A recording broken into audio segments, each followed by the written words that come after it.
ହୀରାଖଣ୍ଡ express ଦୁର୍ଘଟଣାକୁ 36 ଘଣ୍ଟା ବିତିଗଲାଣି। ଏବେ ଲାଇନଚ୍ୟୁତ ହୋଇଥିବା ଟ୍ରାକ୍ ଗୁଡ଼ିକ ମରାମତି କରାଯାଉଛି। ଦୁର୍ଘଟଣା ପରେ ଟ୍ରାକ୍ ନଷ୍ଟ ହୋଇଯାଇଥିଲା, ତେବେ ରେଳ ଧାରଣାକୁ ସମ୍ପୂର୍ଣ୍ଣ ଭାବରେ ମରାମତି କରାଯାଇଛି। ଏବେ ଏ ଲାଇନରେ ସମସ୍ତ ଟ୍ରେନ୍ ଚଳାଚଳ କରୁଛି। ଆଜି ସକାଳ 6ଟାରେ ପ୍ରଥମ ଟ୍ରେନ୍ ଏ ଧାରଣା ଦେଇ ଯାଇଥିବା କହିଛନ୍ତି ଡିପିଆର୍ଓ।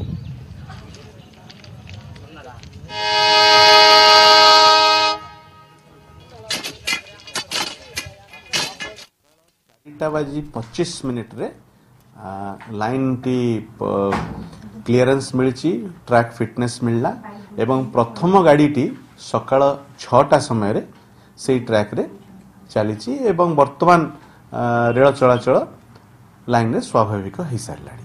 सकाळ 6टा रे प्रथम गाड़ी चली 39 टी मृत्यु में कन्फर्म करूछु, 39 डेथ्स एवं नियम अनुसार माननीय रेल मंत्री 2 लाख